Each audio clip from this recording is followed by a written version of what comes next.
Hello and a very warm welcome to the brand new edition of To The Point. I'm Kriti Mishra. And on today's show, we have with us Member Parliament and BJP's Vice President, Dr. Vinay Sahasrabudhe. Sir, welcome to Rajya Sabha Television. In these days of social distancing, we are connecting through Skype. First, of course, let's talk about the portal that you've launched to help the migrant workers. And you are calling it the help seekers and help givers. Tell us more about this portal. See, basically, initially, immediately after the lockdown was implemented, several people were finding it very difficult to even have their meals or to get some vehicular assistance or to have some medical help for those who are aged and who require some help. And several other issues were there, and therefore people were looking out for some avenue where somebody can go and say that I want these kinds of things, I want this particular help. This was required because on a different on the other hand, I would say that there were a number of help givers who were so very socially conscious. They felt that it is their duty to rush to the help of those who are needy, and therefore they wanted to give some help, whether in the form of a monetary assistance or in the form of some food grains to be made available, or in the form of some food packets, prepared, cooked food kind of, to be made available to those who are hungry, who are needy. And therefore, while on the one hand there were help seekers, on the other hand there were help givers. But then there was no platform to connect both these people. And therefore, we decided, some of our friends in the NGO sector, in the voluntary sector, who are essentially social workers, and we have an institution there in Mumbai, and we run an Atal Incubation Center, which is basically a IT-driven kind of platform to help the upcoming entrepreneurs. So those people came forward, and there is a Connecting Dreams Foundation here in Delhi. So these two organizations came together. People like me supported the idea itself and conceived the whole design of the portal. And now the portal is up and running. And it provides help to those who are seeking help and also provides avenue to those who are wanting to help. And there are a number of examples. For example, there was a colony, basically a slum colony kind of in Delhi, where food packets were not reaching. And therefore, some people who were in the know of the things put up that particular thing some week before. And there were some donors who were there sitting in Australia. And they said, okay, we can donate some 30,000 rupees to take care of one meal for these needy people. And it happened. There were food suppliers, there were food packet suppliers rather, and there were sponsors in Australia, and there were people in that particular basti, in that particular slum area, who wanted that help badly. And therefore, all these things could happen. Today, we have hundreds of volunteers who have registered. These volunteers try to become the human connect between the help givers and help seekers, and to identify these, the platform works as a forum. That is the idea. But so tell me, how are you managing the logistics in these days of lockdown? No, basically, see, the police and the administration, I must say, are very sensitive. When some of the social workers go, give their identity card and tell the police personnel that here is a particular basti, a locality where some help is required, or here is a person who is sick, he requires some blood, he requires some medicine, or he requires some clean water. Then police also gives them a temporary kind of curfew pass, and then he can move around here and there. But of course, it has to be a genuine case. But police has been very conscientious, and there are people around also, because these volunteers, they are well-connected people. They know who has this particular facility available. So the police, I must mention it over here, has been very cooperative, of course, without breaking any rules. And there are no rule breakers with us. There are people who would be setting out of their places only for that limited period. They are not breaking the law. They are not wanting to violate the curfew at all. But limited help, which is required to the needy people, and when the genuineness of the activity, people are, the police personnel are convinced about, it has been our experience that they go extra mile in extending all possible help.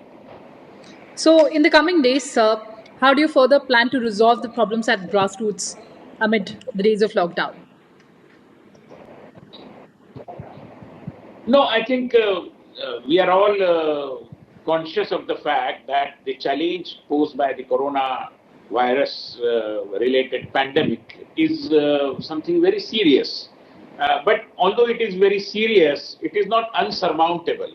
And happily, under the leadership of Prime Minister Modi, there is a kind of newfound confidence kindled in the minds of every citizen of our country, whether poor or whether rich, whether a city dweller or a rural person, whether a professional or a government employee, everybody is confident that we can overcome. And this particular feeling, I believe, is important. And that is why I think, even though this is something unprecedented, something very historic, never had a nation and the society experienced this kind of a 21-day lockout. It's a big thing. And still, thankfully, under the leadership of Prime Minister Modi and with the help of all those who are providing support. And therefore, we need to go extra mile and thank our police personnel, our security people, those who are working in the banks and postal services, those who are providing us sanitation and cleanliness related services. So, towards all these people, we need to be very grateful. And I'm happy that the society is very, very grateful. If you go through the social media handles, you would find that people are appreciative and they are recognizing this fundamental service provided by these people. Let's talk about another major decision, sir. The Union Cabinet has cleared an ordinance to cut the salaries of members of parliament by 30%. How do you view this decision? Well, I think it is something which was a need of the hour, and I'm happy many political parties have also come forward and supported this decision because when the nation is facing a crisis, when the entire society is facing a crisis, the first expectation is that from those who are the elected representatives, because we represent the people and therefore we have to share the agonies and the aspirations of the people, and in the process we also have to sacrifice. So whatever the salaries and allowances the members of parliament are getting, it was very natural that they willingly come forward, donate a part of it, and now that the government has, after due consultation, decided to cut the salary, I think this is a very, very timely decision. The initiative has to come from the political class, and this is what has happened. And thankfully, members across political parties have supported this decision. Apparently, yes. I mean, I have come across a couple of political parties, their heads have come out and expressed support to this particular move of the government. So, also a major decision that the government has suspended MP LAD scheme for this period. How do you look at that? Well, I think this decision was also in order because, the Member of Parliament Local Area Development Fund is basically for the Member of Parliament to spend in his or her constituency. But now the entire nation has become a constituency kind of, and every other section of the society requires some very strong support in the form of some monetary help coming and in other forms as well. But insofar as the monetary help is concerned, the nation requires some contribution from this LP LAD fund because it is the need of every section of the society, every geographical region of the society. Farmers are facing challenges, laborers are facing challenges, trade and industry sector is facing challenge. So every other sector is now facing challenge, and therefore it was very necessary that instead of looking after our local constituency only, which would be a very narrow approach, a very skewed approach, it was decided that the members of parliament have the entire country as their constituency, and therefore it has merged into a different kind of a national constituency fund, if I may describe it in that fashion. Of course, beyond the monetary support that we're talking about, at this point of time, at this hour of crisis, what could be the role of a parliamentarian? Well, parliamentarians basically should be, as I said, partners of the people in their agonies and aspirations. And these are the testing times. So, members of parliament, of course, since these are the lockout days, many of us, like me, for example, I'm confined to Delhi because I was in Delhi when the lockout was announced. But I belong to Maharashtra, and people who are from Maharashtra, for the Lok Sabha members, especially, because for a Rajya Sabha member, the entire state is his constituency, unlike the Lok Sabha member. But the members of the Lok Sabha are in their constituencies. They are serving every section of the society from their constituency, and that is what is expected from them. Because there are, as I said, sick persons, people who are in need of some medical help, then people who are in need of some financial assistance. For example, in Maharashtra, let us take the example, there are grape growers, there are mango growers. Now, the harvesting time is there, and the entire fruit production is almost ready to be taken to the markets, but unfortunately, transport is not available. So many of us are trying to help. Yes, couple of days back, for example, in Maharashtra, as you know, like in several other states, there is a huge fishermen community. And fishermen, because fish production and fish is one of the ingredients of several people in their regular meals. Now, what happens to the fishermen? Because their fish, the fishermen are clueless as to how they can send their products to the markets. And then there are other issues also. There are cold storage related problems. There are problems related to their small fishing nets and equipments as well.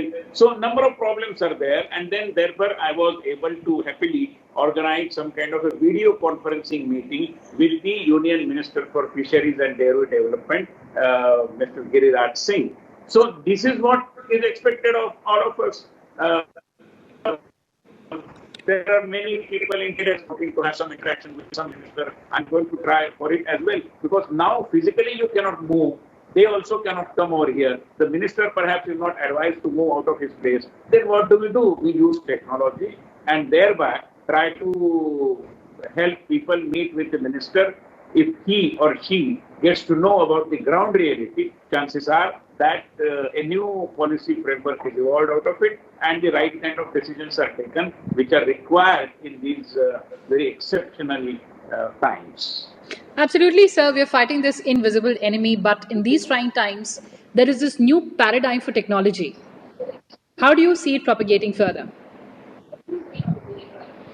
No, I think we should be very positive while we look at the constraints in which we are functioning. For example, thanks to this lockdown period, people have now tried to learn about all these new softwares that are available, new applications that are available, and they are connecting. Now, there are some benefits also of work from home kind of thing. Many people who are working from home, they are telling that they are now getting more quality time with their kids, with their partners in their families. So this is again a very positive aspect of the whole thing. People are also saying that perhaps they are more in a position to concentrate, because especially the ladies, they are free from the worries because they are working from home. So they can concentrate in a better manner, in a better fashion, and the product of the activity that they are doing, maybe drafting a particular thing or doing some calculations,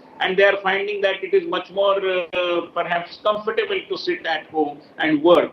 And therefore, I believe that in the days to come, perhaps working from home will not remain an exception as such, and it may become a rule because there are benefits. And the industry and the trade people are going to save on costs, save on spaces also, because you won't be required such a huge space if people are working from home. There are some demerits also that are also there, but we will have to weigh merits and demerits and take a call. But point that I am trying to make is that people are taking this situation to their stride, learning new things, trying to accustom to this new ways of functioning, and therefore I think there are several silver linings to the cloud under which we are functioning. Absolutely, sir. And I remember interviewing you in Parliament physically, but this, of course, is a new platform where we are interacting. But moving on and talking about social distancing, it is the onus of the parliamentarians to ensure that people also adapt the idea of social distancing. How are you furthering this idea? Well, having learned these new technologies and the use of new applications and uh, so on and so forth, I think the parliamentarians also could be taking the newfound knowledge to their own constituency people. For example, there are huge constituencies in Maharashtra. We have a constituency, the lengthwise it is almost 300 kilometers. Now, people in a remote area cannot simply because they want to meet with the member of parliament, travel so much of a distance. Perhaps they don't require to. Now they can use these technologies and meet with the minister. It need not be an actual meeting. It could be a virtual meeting, but one and the same. Now, for example, if I am face to face answering the questions posed by you, why can't a member of parliament do that vis-a-vis his constituency people? He can see the things. In fact, the people also take the camera to the situation which they want the member of parliament to be exposed to. That can also happen, whether it is a forest area, whether it is a coastal area, whether it is a mountain area. All those problems, the member of parliament sitting at his home can actually witness, can actually see through his eyes. And that also is not a bad idea.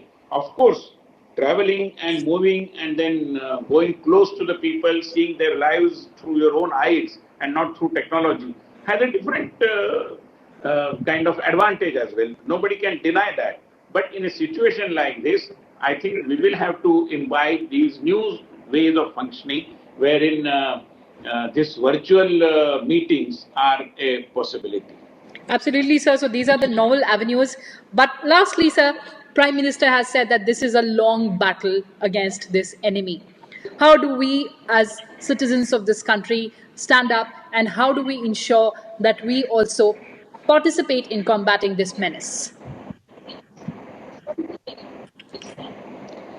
I believe there are three things to that. Number one is observing all the rules, observing all the new mannerisms while we are moving around in society. Because lockdown will not be a perennial thing. One day or the other, the lockdown will be over.